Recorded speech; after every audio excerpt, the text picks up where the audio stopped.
Welcome! In this explainer, we're going to deconstruct 4 incredibly powerful strategies to help you stop just managing your time and start truly mastering it. So let's kick things off with a question that I think we can all relate to.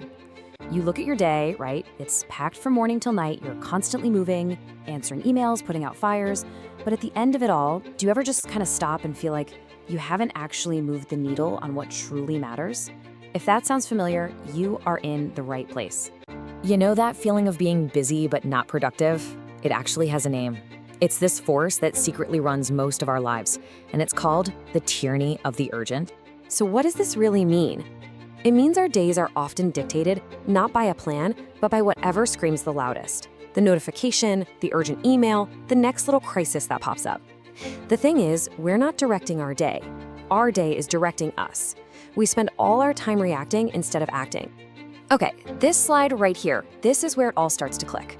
It lays out the fundamental conflict. On the left, you've got the urgent. The phone calls, the notifications, they're reactive, they demand your attention now, and they're usually tied to someone else's goals. It feels like firefighting, right? But then on the right, you have the important, the deep work, the strategic planning, building relationships. These are the proactive things that serve your long-term goals. This feels like fireproofing. The very first step to taking back control is just learning to see this difference in everything you do. So once you can see the difference between the urgent and the important, the next question is, how do you protect the time for what really matters? Well, the answer comes down to a single, really powerful word. And yeah, that word is no. But listen, this is not about being negative or unhelpful. It's about being intentional. Think about it. Every time you say no to some low-impact, urgent request, you're actually saying a powerful yes to a high-impact, important project. It is the ultimate tool for protecting your focus. And the great thing is, you don't have to be harsh about it. There's a really graceful way to do this. First, acknowledge their request. Make them feel heard. Second, just decline clearly and simply. Third, briefly explain your why. It's not personal, you're just focused on another priority. And finally, if it makes sense, propose an alternative. This simple little framework turns what could be an awkward conversation into a totally respectful and professional exchange. All right, so now that we know how to protect our time, let's talk about a principle that acts like a super filter. It helps you identify exactly what to focus on to get the biggest possible impact.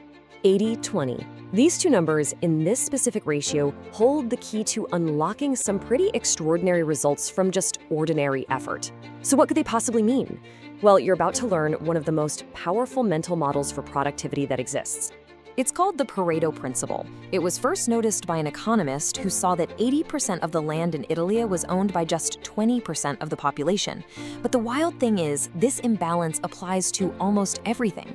For example, Microsoft found that by just fixing the top 20% of the most reported bugs, they got rid of 80% of the crashes in their software. And for us, this is the key. It means 20% of your efforts produce 80% of your results. And the crucial point is right here on this chart. Most of our effort, a full 80% of it, is actually trivial. It only produces about 20% of our outcomes. The magic is in that small, vital 20% of our work. Your goal is to relentlessly identify and then pour your energy into that vital 20%. Stop trying to do everything and start focusing on the few things that deliver almost all of the results.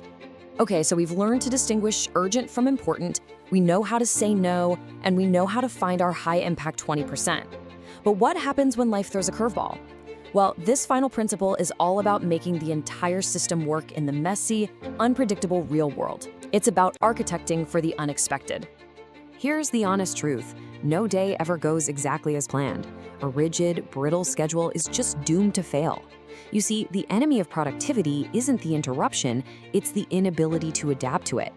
True mastery of your time requires a system that is both structured and flexible. So how do you build that resilience? Well, first, always build some buffer time into your schedule. Don't pack things back to back. Second, start each day by quickly reevaluating your priorities. Are they still the most important things? Third, try to reframe interruptions. Sometimes, sure, they're just distractions, but other times they bring in crucial new information.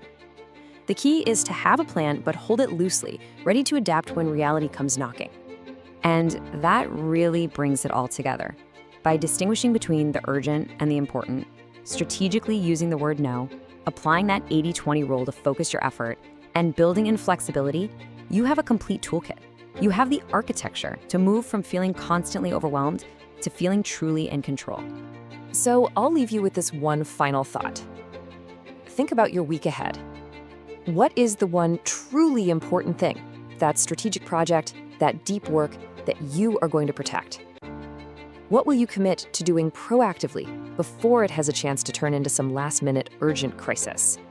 The power to change really does start there.